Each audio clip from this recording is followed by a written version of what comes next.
નમસ્કાર. દિવસભરના તાજા સમાચારોમાં તમારું સ્વાગત છે. તમારી સાથે હું છું પિનલગીરી ગોસ્વામી. સમાચારો વિસ્તારથી જાણીએ એ પહેલા મહત્વના સમાચારો ઉપર એક નજર. નમસ્કાર મિત્રો સ્વાગત છે તમારું અમારી યુટ્યુબ ચેનલમાં. આપની સાથે હું છું પિનલગીરી ગોસ્વામી. સૌથી મોટા સમાચારમાં વાત કરીશું 3 જિલ્લામાં વરસાદનો એલર્ટ. જૂનાગઢ, ભાવનગર, અમરેલી, અમદાવાદ સહિત અનેક વિસ્તારમાં ધોધમાર વરસાદ વરસ્યો. સૌરાષ્ટ્રના જૂનાગઢ, ગીર સોમનાથ અને દીવમાં ભારેથી અતિ ભારે વરસાદ માટે એલર્ટ આપવામાં આવ્યું છે. ભરૂચ, સુરત, નવસારી, વલસાડ સહિત 9 જિલ્લામાં ઓરેન્જ એલર્ટ, જ્યારે 8 જિલ્લામાં યલો એલર્ટ આપવામાં આવ્યું છે. 20 જૂન સુધી દક્ષિણ ગુજરાત અને સૌરાષ્ટ્રમાં અતિ ભારે વરસાદની શક્યતા છે. મિત્રો, અન્ય મહત્વના સમાચારની વાત કરીએ તો બોલિવૂડના 3 ખાન સાથે દેખાશે. બોલિવૂડના 3 સ્ટાર્સ એટલે કે 3 ખાન, આમિર ખાન, સલમાન ખાન અને શાહરુખ ખાન એક સાથે જોવા મળશે. ખરેખર આમિર ખાનની આગામી ફિલ્મ સિતારે જમીન પરનો એક ખાસ પ્રીમિયર થવાનો છે, જેમાં બોલિવૂડની મોટી હસ્તીઓ પણ હાજર રહેશે. સલમાન અને શાહરુખ તેના પ્રીમિયરમાં આમિર ખાનને સપોર્ટ કરતા જોવા મળશે. બોલિવૂડના ઘણા અન્ય મહત્વપૂર્ણ સ્ટાર્સ પણ હાજર રહેશે.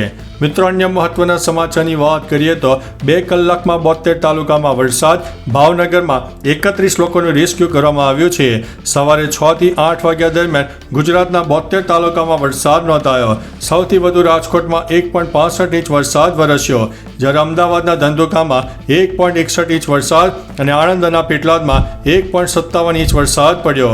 બીજી તરફ ભાવનગરમાં ભારે વરસાદથી તારાજી સર્જાઈ, જ્યાં મોડી રાત્રે પાલીતાણા તાલુકાના 3 ગામોમાંથી ફસાયેલા 31 લોકોનું સફળતાપૂર્વક રેસ્ક્યુ કરવામાં આવ્યું છે. મિત્રો, અન્ય મહત્વના સમાચારની વાત કરીએ તો ખંભાતમાં રોડ ઉપર નદીઓ વહેતી થઈ. વહેલી સવારથી જ ખંભાતમાં મેઘરાજાએ ધબધબાટી બોલાવી. ચોમાસું વિધિવત રીતે આવી તો ગયું છે. પવન સાથે ધોધમાર વરસાદ પણ વરસી રહ્યો છે. શહેરના રસ્તા ઉપર જાણે કે નદીઓ વહેતી હોય તેવા દ્રશ્યો સામે આવી રહ્યા છે. આવા અચાનક આવેલા માહોલથી મેઘમહેરથી વાતાવરણમાં ઠંડક પ્રસરી છે, પરંતુ નીચાણવાળા વિસ્તારોમાં પાણી ભરાવાની સંભાવના છે. અનેક જિલ્લામાં હજુ પણ ભારે વરસાદની શક્યતા વર્ણવવામાં આવી છે. મિત્રો, અન્ય મહત્વના સમાચારની વાત કરીએ તો ઈરાન પર G7 દેશોનું સંયુક્ત નિવેદન. G7 દેશો ખુલ્લેઆમ ઇઝરાયલના સમર્થનમાં બહાર આવ્યા છે. કેનેડામાં G7 સમિટ દરમિયાન ઈરાન અને ઇઝરાયલ યુદ્ધ પર G7 દેશોનું સંયુક્ત નિવેદન સામે આવ્યું છે. નિવેદનમાં કહેવામાં આવ્યું છે કે ઇઝરાયલ પાસે સ્વ બચાવનો અધિકાર છે. પરિસ્થિતિ શક્ય તેટલી વહેલી તકે સામાન્ય થવી જોઈએ.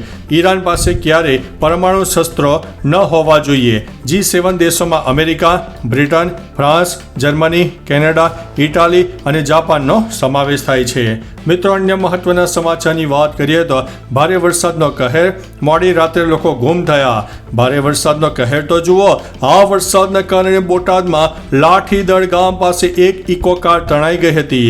આ કારમાં 8 લોકો સવાર હતા, જેમાંથી 2 લોકો બચી ગયા છે, જોકે 6 લોકો હજુ ગુમ છે. આ ઘટના મોડી રાત્રે બની હતી. હાલ આ લોકોને શોધવામાં આવી રહ્યા છે. મિત્રો, અન્ય મહત્વના સમાચારની વાત કરીએ તો ગઢડામાં 14 ઇંચ જેટલો વરસાદ ખાબકી ગયો. બોટાદના ગઢડામાં મેઘરાજે અંધાધાર બેટિંગ કરી. આ દરમિયાન ગઢડામાં 14 ઇંચ જેટલો વરસાદ પડી ચૂક્યો. મેઘરાજાના કહેરમાં અનેક ગામ સંપર્ક વિહોણા બન્યા છે. અહીં સતત વરસાદ આવ્યો છે, તેથી નદી અને નાળાઓમાં પૂર જેવી પરિસ્થિતિ છે. ગઢડાના ઈશ્વરિયા ગામનો કોઝવે તૂટ્યો છે. રાતથી બોટાદના વિવિધ વિસ્તારોમાં ભારે વરસાદ પડ્યો. બીજી તરફ અત્યાર સુધીમાં રાજ્યના 221 તાલુકામાં વરસાદ નોંધાઈ ગયો છે. મિત્રો, અન્ય મહત્વના સમાચારની વાત કરીએ તો કોરોના વકર્યો.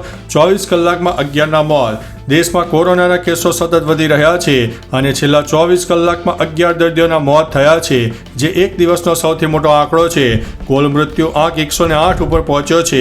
કેરળમાં સૌથી વધુ 7ના મોત થયા છે, જ્યારે દિલ્હી, મહારાષ્ટ્ર, છત્તીસગઢ અને મધ્યપ્રદેશમાં પણ મૃત્યુ નોંધાયા છે.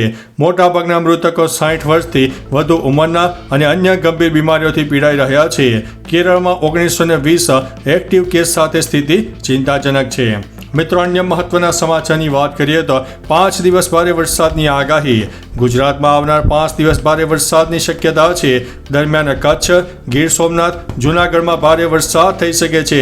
છેલ્લા 24 કલાકની વાત કરીએ તો આમાં સૌથી વધુ બોટાદના ગઢડામાં 14.6 ઇંચ, ભાવનગરના પાલીતાણામાં 12.5 ઇંચ, સિહોરમાં 12 ઇંચ, ભાવનગરમાં તો 12 કલાકમાં 10 ઇંચ જેટલો વરસાદ પડી ગયો. જેસરના અનેક વિસ્તારમાં પાણીથી ગરકાવ થઈ ગયા છે. ગૌતમેશ્વર તળાવ પણ ઓવરફ્લો થઈ ગયું છે. મિત્રો, અન્ય મહત્વના સમાચારની વાત કરીએ તો ડેમ ઓવરફ્લો થયો. 156 ગામમાં અંધારપટ, પશુઓના પણ થયા છે મોત. ભારે વરસાદમાં રાજ્યની સ્થિતિ બદલાઈ ગઈ છે. બોટાદના ગઢડામાં ભારે વરસાદના પગલે ઘેલા નદી પરનો રામગઢ ડેમ ઓવરફ્લો થયો છે. ભાવનગર જિલ્લાના 156 ગામમાં વીજળી ડોલ થતાં અંધારપટ છે. પાલીતાણા અને મહુવા તાલુકામાં 128 જિલ્લામાં વીજ પોલ ધરાશાયી થયા છે. અરવલ્લીના મોડાસામાં વીજળી પડતા પશુઓના મોત થયા છે. સુરેન્દ્રનગરના થાનગઢમાં પણ ડાયવર્ઝન રોડ ધોવાઈ ગયો છે. મિત્રો, અન્ય મહત્વના સમાચારની વાત કરીએ તો ઇઝરાયલ અને ઈરાન યુદ્ધમાં રશિયા અને ચીનની મધ્યસ્થતાથી ઓફર. ઈરાન અને ઇઝરાયલ વચ્ચે ચાલી રહેલા યુદ્ધ અને મધ્ય પૂર્વમાં તણાવગ્રસ્ત સ્થિતિ વચ્ચે રશિયા અને ચીને મધ્યસ્થતા કરવાની ઓફર કરી છે. રશિયાના રાષ્ટ્રપતિ પુતિને ઇઝરાયલના વડાપ્રધાન નેતન્યાહુ, ઈરાનના રાષ્ટ્રપતિ પેજેશિયાન અને અમેરિકી રાષ્ટ્રપતિ ટ્રમ્પ સાથે ફોન ઉપર વાતચીત કરી છે. રશિયા જરૂર પડે મધ્યસ્થી કરવા તૈયાર છે. ચીને પણ ઇઝરાયલ અને ઈરાનને મધ્યસ્થતાની ઈચ્છા વ્યક્ત કરી છે. મિત્રો, અન્ય મહત્વના સમાચારની વાત કરીએ તો સોનાના ભાવ ઘટ્યા, ચાંદીમાં પણ થયો છે ઘટાડો. ઈરાન અને ઇઝરાયલના તણાવ છતાં સોનાના ભાવમાં ઘટાડો જોવા મળ્યો. 24 કેરેટ સોનાનો ભાવ 170થી ઘટીને દિલ્હીમાં 1,01,650 પ્રતિ 10 ગ્રામે પહોંચી ગયો છે. 22 કેરેટ સોનું 93,040 રૂપિયા પ્રતિ 10 ગ્રામ ઉપર જોવા મળ્યું. અમદાવાદ, સુરત સહિત ગુજરાતમાં મોટા શહેરોમાં 24 કેરેટ સોનું 1,01,550 ઉપર ઉપલબ્ધ છે. ચાંદીમાં પણ 1100નો ઘટાડો નોંધાતા 1,09,800 પ્રતિ કિલોગ્રામે પહોંચી ગઈ છે. મિત્રો, અન્ય મહત્વના સમાચારની વાત કરીએ તો ભારતે પોતાના નાગરિકોને તહેરાન છોડવા માટે કહ્યું છે. ઈરાનમાં ભારતીય દૂતાવાસે ત્યાં રહેતા તમામ ભારતીય નાગરિકોને તાત્કાલિક દૂતાવાસનો સંપર્ક કરવા અપીલ કરી છે. ઉપરાંત દૂતાવાસે ભારતીય નાગરિકો અને PIO એટલે કે ભારતીય મૂળના વ્યક્તિઓને સલાહ આપી છે કે જો તેમની પાસે પોતાના માધ્યમથી તહેરાન છોડવાનો વિકલ્પ હોય તો તેઓ તાત્કાલિક તેમ કરવું જોઈએ અને સલામત સ્થળે જવું જોઈએ. મિત્રો, અન્ય મહત્વના સમાચારની વાત કરીએ તો આ ગામોને એલર્ટ કરાયા છે. રાજ્યમાં ભારે વરસાદને કારણે ઠેર ઠેર નુકસાન થઈ રહ્યું છે. બોટાદના ગઢડામાં ભંડારિયા ગામે મોડી રાત્રે મકાન ધરાશાયી થયું. બીજી તરફ સુરેન્દ્રનગર જિલ્લામાં ધોળી ધજા ડેમ ઓવરફ્લો થયો છે. ડેમમાં પાણી વધતા જિલ્લા કલેક્ટરે લોકોને સાવચેત રહેવા માટે અપીલ કરી છે. ભોગવા નદીની આસપાસના ગામોને એલર્ટ કરાયા છે. ભાવનગરના વલભીપુર તાલુકાની ગેલો નદીમાં પણ ઘોડાપૂર આવ્યું છે. તેથી આસપાસના ગામડાઓમાં એલર્ટ પણ આપી દેવામાં આવ્યું છે.